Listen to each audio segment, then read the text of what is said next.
बता रहा हूँ कि सन 2002 के अंदर से हमने जो है बिल्डिंग का काम चालू किया। पहली बिल्डिंग आशियाना आधा कुछ लोगों के पास में पेपर थे, कुछ के बाद नहीं थे। बहराम का एक केस ऐसा है कि इधर पर रिफर टू ऐसा है 1997 के एनेक्चर के बाद में जब हमने एनेक्चर की स्क्रूटनी की तो हमारे को उसके अंदर में बहुत डिफॉल्ट। अगर मेरा जो राजनीति की एंट्री बता रहा हूँ 105 झोपड़े की उधर आग लगी थी और फिर तीसरे दिन और उन लोग कुछ एसआरए में जाकर साइन करे, कुछ लोग इधर आके पुरानी तो लगी जो बहराम सुधार कमेटी पुरानी सिर्फ रिलीफ के पैसे।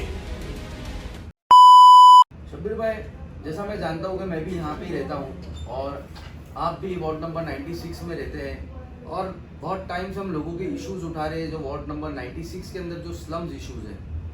तो आपसे ये जानना चाहता हूँ कि सन 2000 से आप इस इश्यूज के पीछे हैं, तो कुछ जानकारी आप इसके बारे में दे तो लोगों को समझ में आए, लोगों को क्लैरिटी आ सके। मैं सन 2000 से पहले राजनीति में आ चुका था और सन 2000 में पहले छेड़े पे की आग लगी। इत्तेफाकन मेरा जो राजनीति की एंट्री बता रहा हूँ 105 झोपड़े की उधर आग लगी थी और कोई पुरसाने हाल नहीं था। तो उसमें मैं मेरे साथी लोग जो साथ में थे हम लोग उसमें कूदे के भाई नहीं, ये बिल्डर जो आकर उधर ट्रांजिट कैंप बनाने की बात कर रहा था, हमने उसका विरोध किए थे। ये जो बिल्डर पहले जो था, कौन था ये बिल्डर, कौन था, नाम आप बता दें। बिल्डर का नाम सोलंकी एंड एसोसिएट और शाहपुर जी पाल जी था। तो उस दिन हमने उनको बोले कि भाई ठीक है, ये आग लगी तो आप आग लगने का इंतजार मत करो, ये जो लोग की आग लगी है इनका घर बन दो, इनका पहले एनेक्चर जो है वो सही कर लो, उसके बाद में फिर आप आगे बिल्डिंग बनाओ। आपके आग लगाने का वेट कर रहे थे क्या?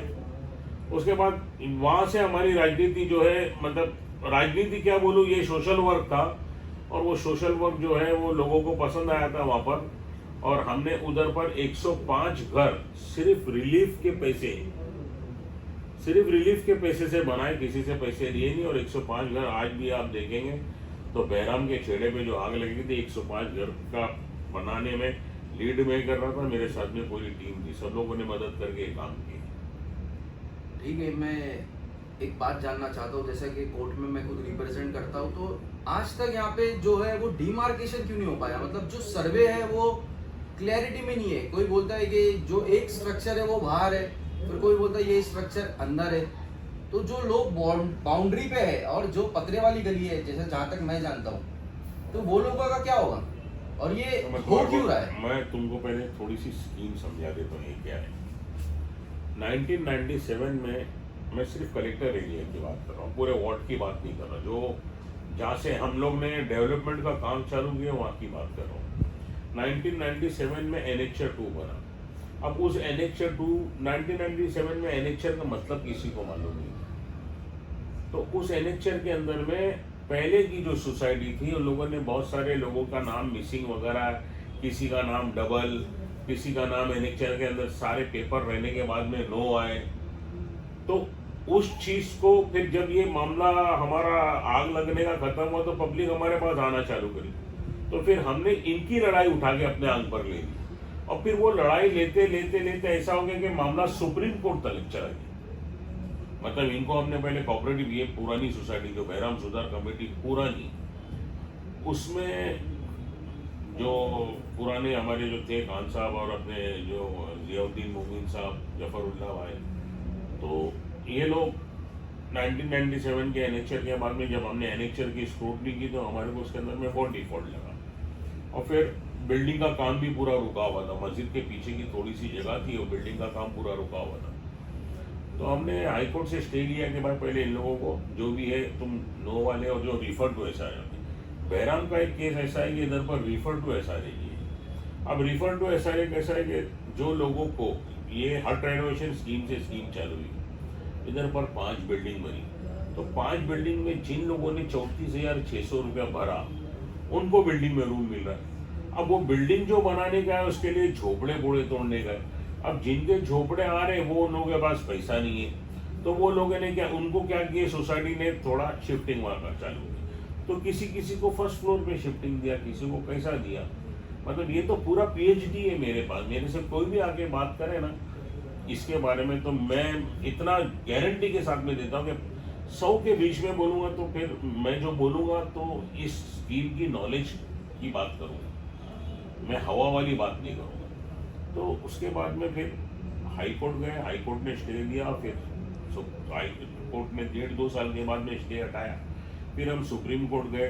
इत्तेफाक ऐसा हुआ कि हमारे जो जनरल सेक्रेटरी थे उनका इंतकाल हो गया और मैं 2002 में जनरल सेक्रेटरी बनकर बहराम सुधार कमेटी में गया। अब बहराम सुधार कमेटी में आने का जो चैलेंज था वो यही था कि भाई डेवलपमेंट का काम कैसा चालू करें।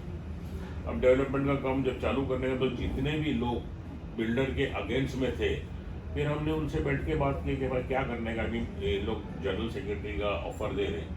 तो उन लोगों का ये बोलना था कि भाई ठीक है, अगर अल्लाह के बाद अगर तुम हमारा अच्छा करेंगे तो हमारे को तुम जनरल सेक्रेटरी एक्सेप्टेड। एक ब्रीफ हिस्ट्री बता रहा हूँ कि सन 2002 के अंदर से हमने जो है बिल्डिंग का काम चालू किया। पहली बिल्डिंग आशियाना आधा पार्ट लिए थे, क्योंकि इधर के झोपड़े भी लोग टूटने नहीं रहे थे। अब उस वक्त में जो मामला था कि 2000 की स्कीम चले 1195 की स्कीम चल रही थी, तो कुछ लोगों के पास में पेपर थे, कुछ के बाद नहीं थे। 15-20 साल से स्कीम जो थी ये जो हट रेनोवेशन स्कीम, ये 1984 की पहली बिल्डिंग, तब से लोग इंतजार कर रहे थे कि भाई कैसा। उसके बाद में फ्री स्कीम आई। अब फ्री स्कीम आने के बाद में ये जो सर्वे जो था एनेक्चर 2 का, ये सर्वे जो हमारे को ऐसा लगा कि भाई सर्वे एनेक्चर 2 का ठीक नहीं है। तो ये डिसाइड हुआ कि जितने ट्रांजिट कैंप के इधर पर लोग हैं इनको उठाकर पहली बिल्डिंग में डालेंगे, आशियाना बिल्डिंग में। तो फिर हमने सन 2002 में आशियाना बिल्डिंग का काम चालू करा है, हाफ पार्ट। फिर हाफ पार्ट में कुछ हडल आ रहे थे, पब्लिक हटने के लिए तैयार नहीं। तो पहले 33-38 होता था, लेकिन पहले के 33-38 कैसा होते थे कि 33-38 पहले डिप्टी कलेक्टर के पास जाता था, ENC के पास, उसने रिजेक्ट किया तो कोकन भवन जाता था, कोकन भवन ने रिजेक्ट किया तो हाईकोर्ट जाता था। तो ऐसा सालों लग जाते थे। तो फिर हमने उनको समझा बुझा कि जिसका नो है उनको शिफ्टिंग झोपड़े दिए कि भाई तुम यहाँ से हटो, पब्लिक का काम होने दो, आगे हम तुम्हारे को यस करा के देंगे।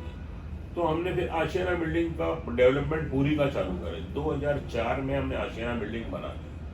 अब आशियाना बिल्डिंग के अंदर में जो पात्र झोपड़े वाले थे उनको आधे को हमने पहले बिल्डिंग में रजिस्ट्रार को बुला के लॉटरी सिस्टम से उनको रूम दे दी। अब उसके बाद में जो थोड़े अपात्र वगैरह थे उनको भी पात्र करने के लिए डाले और 167 की बिल्डिंग पूरी 2005 में खत्म कर दी। अब फिर आगे के काम के लिए बात आई तो बोले ट्रांजिट कैंप बनाएंगे। तो फिर ट्रांजिट कैंप बनाने गए। ट्रांजिट कैंप बनते बनते 2008-2009 हो गया। अब 2009 में ट्रांजिट कैंप जब हमने बनाया तो यहाँ के जो लोग थे उन लोगों को हमने बिल्डिंग में शिफ्ट किया, जो थोड़े लोग वगैरह थे वो लोगों को हमने ट्रांजिट कैंप में शिफ्ट किया।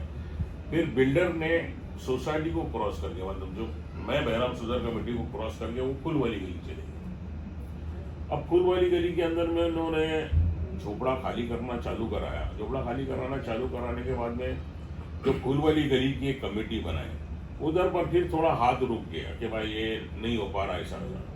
तो बोले वापिस तुम हो। फिर हम उधर जाके हिंगा गली और फुल वाली गली ये सब फिर डेमोलिशन करना चालू करे और चालू करके 2012 में उधर पाइलिंग का काम चालू करे। और पाइलिंग का काम चालू करने के बाद में 2013 से यहाँ के जो बड़े नेता थे हुसैन दलवाई, वो उनके साथ में कुछ लोग मिलकर रेलवे की कंप्लेंट करने लगे। लैंड बराबर डिमार्केशन जैसे आपने बताए थे, तो हमारी तो ये मांग थी कि लैंड डिमार्केशन होना चाहिए, सुपर इम्पोज प्लान होना चाहिए। तो फुल वाली गली उधर भागने के बाद में फिर हम भी थोड़ा कम हो गया ना कि भाई जब बिल्डर हमारे साथ काम इधर करते हुए उधर भाग गया तो फिर हमारा और बिल्डर का डिस्प्यूट चालू हो गया कि भाई ये बिल्डिंग बनने के बाद हमारा ऐसा था कि इधर पर जो है जो ट्रांजिट कैंप पूरी है आधी तोड़ दे और आधी वाले लोग को जो ये जो जिलानी बाई की चाल जो है उधर के लोगों को इधर लेकर आ, तो हम सेकंड बिल्डिंग इधर बनाने आते। लेकिन उस वक्त ऐसा था कि भाई नहीं, ये मेरे को सेल प्लॉट खाली करके चाहिए। अब ये तो सोसाइटी और उसका सब मामला था, तो किसी का दिल ऐसा था, किसी का ऐसा था। तो बोले नहीं भाई मैं फुल वाली गली में चालू करता हूँ, तो फुल वाली गली में काम चालू करना। ये 2012 में हमने जो है वो फाइलिंग करे, फाइलिंग करके काम जब चालू करे तो रेलवे का लिटिगेशन आ गया। अब रेलवे का लिटिगेशन आया, तब से जो रेलवे का मामला रुका हुआ था वो क्लियर नहीं हुआ। फिर 2017 के अंदर में जो पुरानी हम जब बहराम सुधर कमेटी में थे, फिर ये जो कुछ इधर पर झगड़ा हुआ तो फिर वो मामला पूरा ख़त्म हो गया और हमारी सोसाइटी का टर्म भी ख़त्म हो गया। फिर बिल्डर ने ये नई सोसाइटी बनाई, नई सोसाइटी के अंदर ये आसिफ वगैरह लोगों को इसने लिया और लेकर काम करने का चालू, जब मैं काम करूँगा तो ये लोगों ने क्या करेंगे, मस्जिद के सामने के जो लोग थे वो झोपड़ा चालू करना, तोड़ना चालू करेंगे। मतलब कोई मैनेजमेंट नहीं। हमारे अड्डे के बाद तो हम मतलब सीना ठोक कर बोल सकते हैं कि काम हुआ नहीं और काम रखड़ गया और आज तक काम रखड़ा हुआ। तो मतलब काम रखने से मुझे तो ऐसा लगता है कि 30 साल के ऊपर हो गए और ये स्कीम कंप्लीट नहीं हो पाई है। और जो नई सोसाइटी भी आप जैसा बता रहे थे, जो सोसाइटी नियुक्त हुई है उसका अगर आप साल बता दो, और फिर उसके बाद में भी आप देखोगे कि जो पुरानी बिल्डिंग्स खड़ी है ये भी इतनी जूनी हो चुकी है, मतलब डिलैपिलेटेड कंडीशन में है।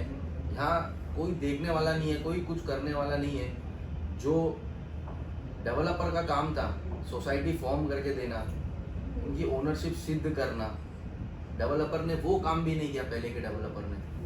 देखो, जब से मैं बहराम सुधर कमेटी में आया हूँ तब से कोशिश हमने ये किया था कि सारी बिल्डिंग की सोसाइटी अलग अलग बन जाए, जिसके अंदर खान साहब, एहसान खान साहब ने पहले मेरे से एनओसी लिए कि भाई बिस्मिल्लाह बिल्डिंग हम लोग अलग कर दें। तो हमने एक एजीएम लेकर सारी बिल्डिंगों को एनओसी देंगे करके हमने बना कर रख लिया। अब मैं मीना सेंटर बिल्डिंग में रहने चले गया तो मैंने मीना सेंटर बिल्डिंग की भी सोसाइटी बना कर, बाकी की कोई बिल्डिंग वाले मेरे पास में आए नहीं कि भाई हमारे को सोसाइटी बना कर दो, ये जो आप डेवलपमेंट की बात कर रहे हैं। और हम जब 2017 में हटे तो ये जो रेलवे का जो प्रॉब्लम आया तब मालूम पड़ा कि डिमार्केशन जो इसने प्रॉपर किया नहीं। तो हमने डिमार्केशन और सुपर इम्पोज प्लान को लेकर बिल्डर के खिलाफ 13-2 मैंने किया। उस वक्त मेरा नाम एनएचएल के अंदर में नहीं था, वो नया रूल आ गया था।